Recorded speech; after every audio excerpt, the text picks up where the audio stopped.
What's up, mother records?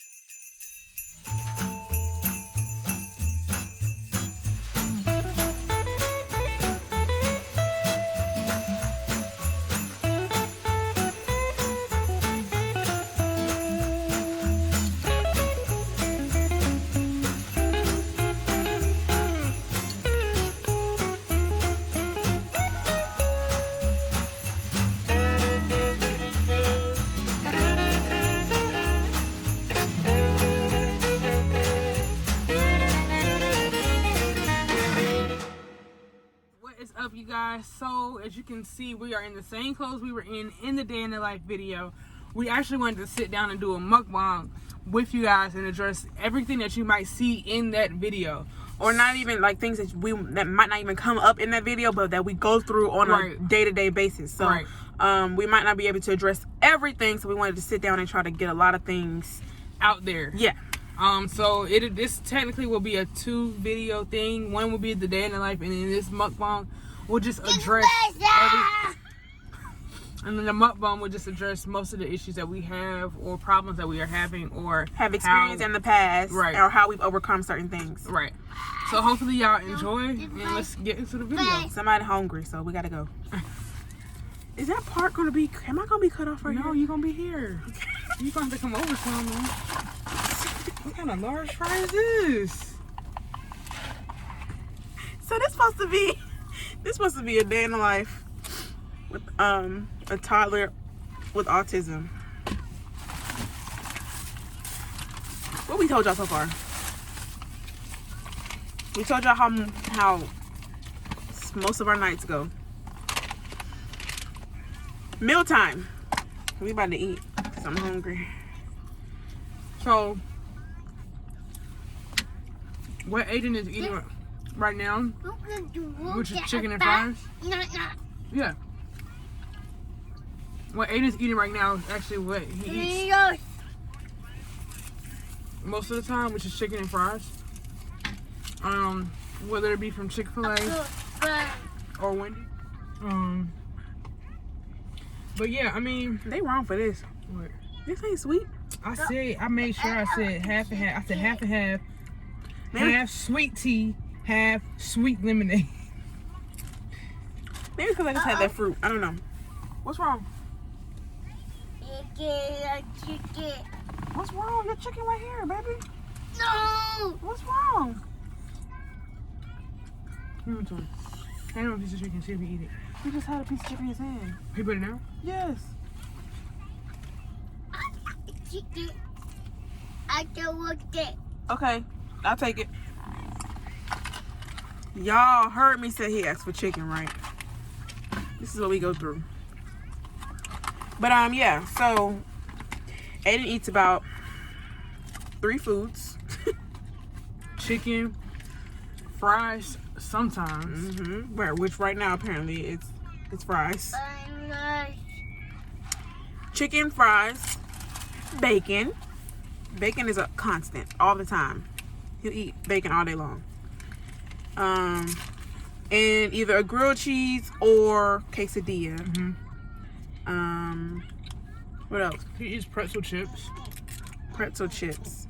He eats a lot of different types of chips, which is surprising. And he don't eat that many chips. He stopped. Oh, never mind. Right. See what I'm saying? You never know. No apple. Apple. No apple. You don't want an apple? Who gave you an apple? Nobody gave you an apple.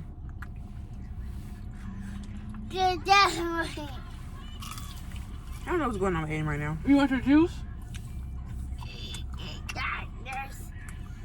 Drink it. Yeah, I don't know what's happening. We're supposed to be recording what he do, so that's what he do. But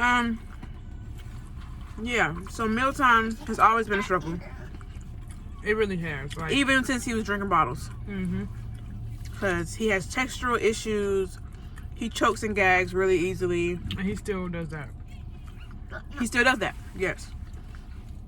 Not to gross y'all out, but he vomits at least 3 times a week. Easily. And at this point, 3 years down the line, it's not even that big of a deal to us no more. It just happens sometimes. And it literally could be something that he's enjoying, but he maybe didn't chew it up or... Right, it could be anything. Anything. But that is a sensory thing. So, we've been trying to get him in feeding therapy. We've been on the waiting list for... Almost a year. It's not over a year now? It might be over a year, yeah.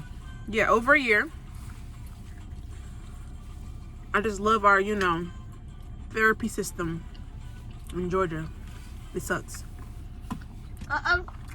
I don't know how it is for other states, but the waiting lists are so long and crazy. Wait, what? You dropped it. I can pick it up.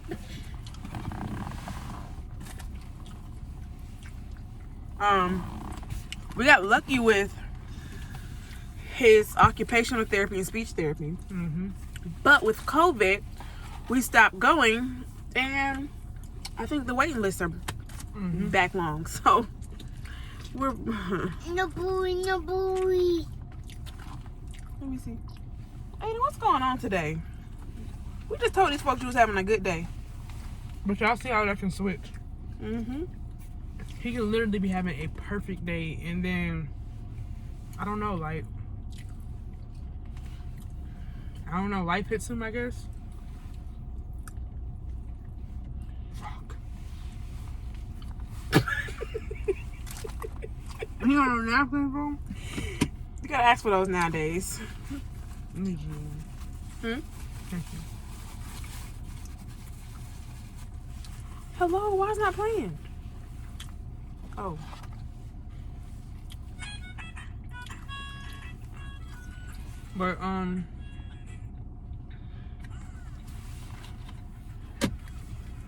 But yeah, so we're trying to get him back into therapy. When we went to Ava's. Boy, boy. That is Bluey. When we went to Ava's appointment today, she referred us to a place. They have a couple locations, but they do ABA, speech therapy, OT, physical therapy. So we're gonna try to get him into that. She referred us a while ago when Aiden first turned 3, but with COVID, we just didn't feel comfortable. Yeah, Shireen was big and pregnant. We didn't know when Ava was gonna come, and COVID was. I mean, it's still real, but I don't know, y'all. I don't know what to do. It's like, do you deprive your children from things that they need and things that they want and things that they would enjoy and things that would help them developmentally, which is all of that? Or do you keep them healthy and safe in your house? Right. There's no medium, no happy medium for that. I just don't. We're stuck between a rock and a hard place at this point. I don't want my kid to have COVID. Right. It's just scary. Because COVID, it keep hitting home too much for me. Mm-hmm. So It's not, oh, my coworker's sister's uncle got it. No, it's like my grandma, my dad, her sister. I don't know. And who gonna watch these babies when we get sick? Because we haven't been anywhere. We used to go to my sister's house a lot. We haven't been there since Halloween. This December, 15th? 14th, something like that. We said that ain't nothing but God, because I feel like right after that, they got COVID. Mm-hmm. So, I don't know. It's a lot. I mean, life still has to go on, but I'd rather have a life, be living, than be living. Y'all get that? I'd rather be alive than living. I was really stuck. But yeah. Let's see, what else is new?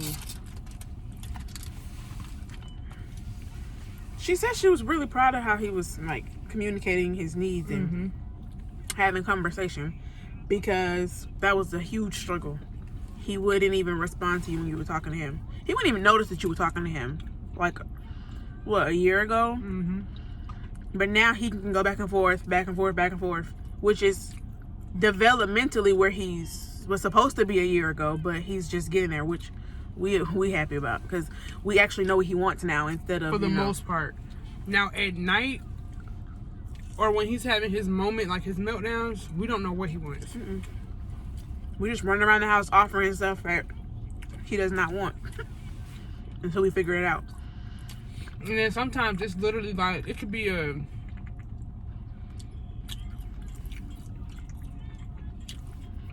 red car. And we might give it to him, and he's like, no. And then like 40 minutes later, after he's tantrum for 40 minutes, we give him the red car again, and that's what he wanted. So I don't even think sometimes he knows what he wants. mm-hmm. It's just like they said with kids on the spectrum, sometimes their brain is running so fast that they don't even know what they need or want. So sometimes Aiden,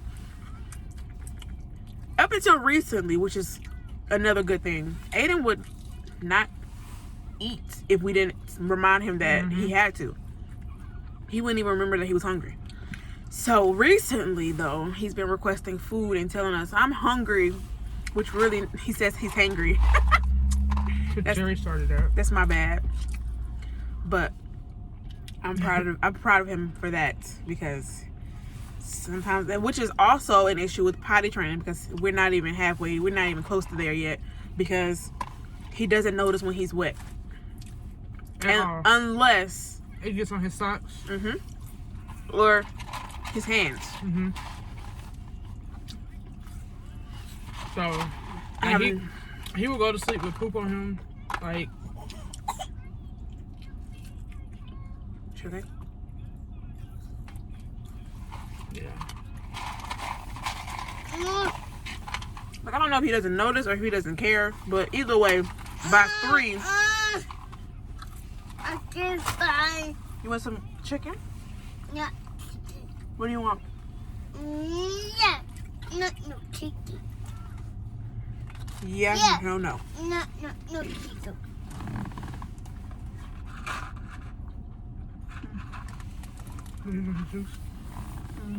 Some of it. But yeah, by 3, as I was saying, they should be like, first of all, most 3-year-olds I know are potty trained, but if they're not, then they know, like, oh snap, I'm wet, here's the diaper, or they change it themselves. Like, he does not have that. So we just don't know how to even go about how to start potty training, because he doesn't even seem to care when he's wet. Right. And y'all have to understand too, transitions are hard for him. So anything that's a change is difficult for him. So changing his diaper he gives us a struggle 80% of the time. Yeah. 80% of the time we have to fight with him. Changing his diaper is like. No phone. You don't want the phone? Okay. Aiden, you gotta take a nap, honey.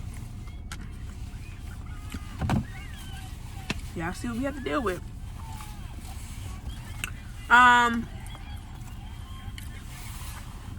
What else? Oh yeah. So like in therapy we learned to like try to help him prepare for things, but you can't prepare him for a diaper change. Like, it has to be done. So it's like, if he's not able to be prepared for it, he has a whole meltdown. Like, little things like, oh, we're about to go downstairs. We have to tell him ahead of time that we're going downstairs. We're leaving the house. We have to tell him the day before that we're going to leave the house. Yeah. What else? Bath time. We prepare him 2 days before bath day that it's going to be bath day soon. Leaving somebody's house or leaving an event place, like, say, Sky Zone. We have to, like, 30 minutes before we're going to leave, we have to say, we're going to leave soon. 5 minutes before we leave, we're going to leave soon. Like, we have to, all of these things we have to remember to avoid chaos and meltdowns. And unfortunately today we forgot to tell him we were leaving the house. And this is what we're dealing with.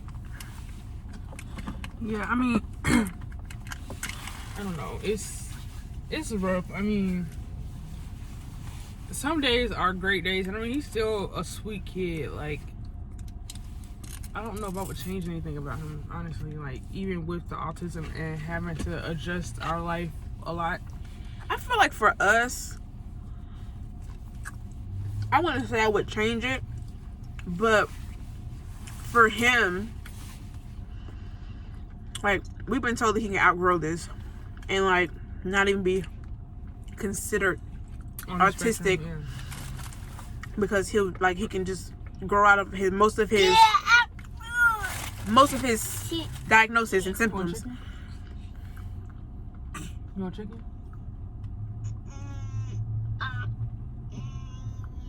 You want to get out of your seat? Okay, we're gonna go to the store in a second. Okay. You want to go to the store? No, store. You don't want a car? Car? You want to get a car? I want a car. You want to get a car? Yes. Get a car? Yeah. I'm about to talk for no reason. Car. But anyways, I feel like for him, No he has a lot of struggles. car. I don't know. He does. Like, a lot of, I find myself really sad and, like, emotional sometimes. And I'm like, life is so hard for him. So if, I don't know, like, I personally feel like I could deal with it. But if I could change it for him, I might. Because I just feel like he goes through a lot mentally. What you think? Absolutely. I mean, like, we talked about this already, like, personally, like, I don't know. He definitely goes through a lot. And I mean, for him personally, do I wish I could change some things? Yeah, so it wouldn't be as hard for him and he could communicate better.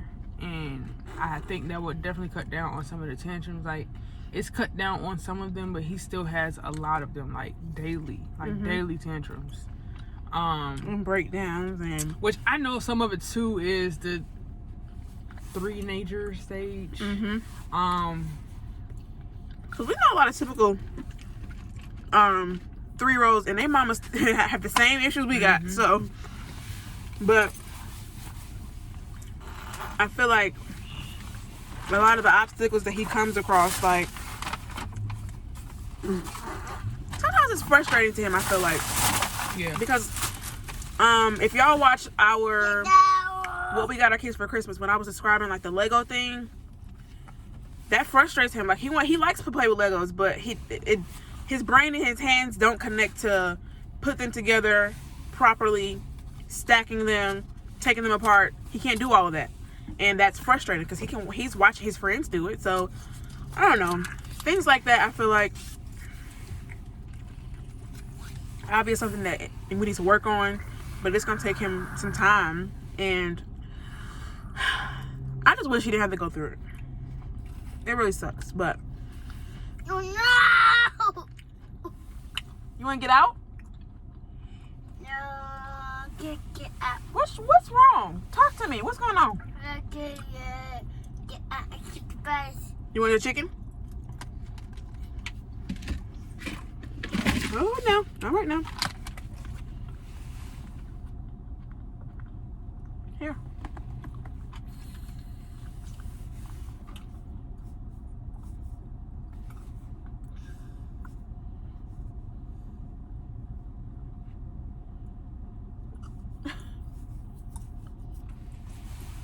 Now he wanted chicken. Yeah. I don't know what he's pointing at. But, yeah, I mean, I don't know. It's definitely hard, but... There's a lot that we have to consider before we make decisions, like, how will Aiden feel? How will he react? Is it going to be too loud there? Is it going to be too many people there?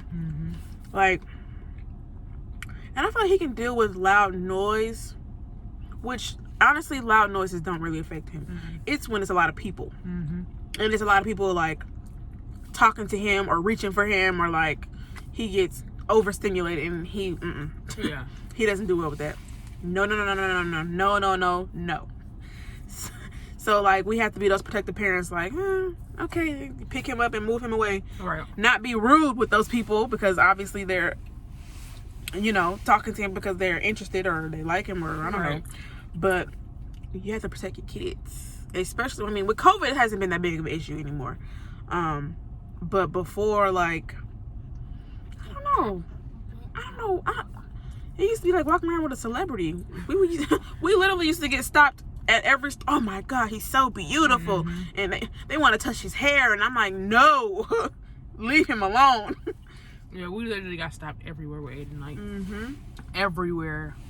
I mean, we still get stopped, but we're just like, go away. What else? And like how Ava just got these shots. Don't do that. You scared me now. Like how Ava got these shots. Even at this age, 4 months, he would still be crying about them. He would have cried all day long about those shots. He doesn't let stuff go. He doesn't get over stuff easily. That's why we have to be careful about the things that we do and the things that we say. Because it can literally ruin his whole week. It's like, and what's crazy is like if we tell him no, or even like he's very loud. I don't think he really has a sense of like noise. But we've gotten his hearing checked and it's fine. So and we purposefully got his hearing checked because we didn't know if he was like had hearing loss or was slightly deaf. I don't know, because he responded to us, but he didn't, like, a balloon popped right in his face and he was just like, he doesn't have a sense of noise really. Like Abe will be sleeping and he'll come in and he'll be like loud as I don't know what, and I'm like, okay, Aiden, shh. And then he'll be like, he'll slap himself in the mouth. Like, he's very dramatic too. He's very dramatic, but he gets his feelings hurt very, very, very easily. And we've had to pull him out of like self-injuring, which is also why like people probably like he need his butt popped. We try not to pop him because he inflicts that on himself when he thinks he's done something wrong. And so now we're like, okay, that's not going to be our technique because he will punch himself in the face, he'll slap himself in the face, and I don't like that. Disclaimer, we don't punch our children. No, the most we've done is pop him on the leg or the hand. That's it. And even then, like, we like, all right, we can't do that. It's counterproductive because like it might stop him from what he's doing, but then his feelings are so hurt that he's crying for the rest of the day. Right. Or he's hitting himself because he's punishing himself, which that doesn't help. So we just it's really no winning with that situation and like popping or disciplining that per se. We've been told multiple times that literally when you're dealing with a child this young who has autism that you can't explain certain things to, they just don't grasp the concept. Right. It's literally their world and we just living in it. Like we literally just have to work with him, and like people like, y'all let Aiden run, y'all. We sure do. Like, I mean, like, as far as this, like, he will, like, when I tell him go take a nap, like, if he's having, like, a really rough day, I'll be like, all right, go take a nap. He'll, you know, of course, say no. But I have learned, like, when I go put him in that bed and tuck him in to take a nap, he won't get out. Now, he may cry the whole time, but he know not to get out of the bed. So, which is progress to me, like, because he understands, like, my mom said go take a nap. I can't get out of the bed. I can't play with my toys. We've learned to make sure we have a firm voice and a tone, but not an elevated tone. Right. So you have to be firm with him, but you can't be like elevated. Right. And if he chooses not to do it, we make him do it until he does it. So, for instance, if he keep getting out of the bed, you know what we do? We keep taking him back to the bed. Keep taking him back to the bed. Keep taking him back to the bed. And then eventually he's like, I might as well just stay here because all I'm going to keep doing is ending up back here anyway. Or like if he decides to like throw something because he's angry, number one, we make him go get it. Like, and of course, obviously, it's not like Aiden go get it. He's like, okay. No, like we literally have to hand over hand him and go pick it up, go get it. Because, I mean, certain things, regardless of his diagnosis, are not okay. So yeah, I mean, y'all just gonna run the stop sign. Okay. So yeah, but we're working on it. If y'all have any tips as far as like feeding goes, like trying to get a 3-year-old to eat multiple things, Or like just get him to like explore other things. Right, get him to actually just try it. Because there's some things that he looks at, he just won't even try it. That's what he'll say. Ew, that's disgusting. Ew, that's nasty. He hasn't even tried it. We're eating it, and he still don't want to try it. Like, we know there certain things that we cook, and we're like, what's Aiden gonna eat? Thank you, baby. What's Aiden gonna eat? Because he not eating this, so we have to make him a whole different meal. Like, last night, we had curry chicken, and I unthawed him some boneless, skinless chicken. And I kind of like pan-seared it. I seasoned it up real good, and it was actually bomb. He wouldn't touch it. But he ate it. He ate some of it like 3 hours later. 3-hour-old cold chicken. And he does that too. Like, he'll sit down to eat. He won't eat anything. And then he'll end up eating it several hours later. Which I don't even know if you're supposed to eat chicken that late. Like, after it's been out. It wasn't 3 hours. It was maybe like an hour and a half. But still, it was like an hour and a half. And it was cold by then. It was cold. So, but I mean, we kind of just learned to just leave his food out like that. Like, I mean, he's not going to sleep and waking up and eating that same thing. We don't throw food away until after he goes to sleep, because he could literally eat that food 5 minutes before it's bedtime. Yeah. And like, as far as dinner goes, so like we don't save food from meal to meal.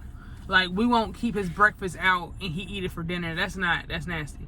we'll leave his breakfast out until lunch. And then we'll leave his lunch out until like snack time. And then we'll leave his snack out until like dinner time. And then we'll leave his dinner out until bedtime. And then we'll throw it away when he goes to bed. So he doesn't wake up to eat it. Yeah. So, I mean, we always like, did you get his plate? Right. Yeah. So a lot of times he'll leave the dinner table or the breakfast table with his plate because he didn't touch anything. That's terrible. It's so terrible. All right, we're back. Go get your car, okay? All right, so we're gonna go to the store. Hopefully we were thorough. There's some things we didn't address, but we got all day for this. Hopefully we'll address it in the vlog. So, yeah, we'll see y'all in the next video. We love y'all so much. Make sure you like, comment, share, and subscribe. Oh, we're ending this. Yeah. Make sure you like, comment, share, and subscribe. And make sure you click the bell so you get notified when we post. Alright? We'll see y'all later. Bye.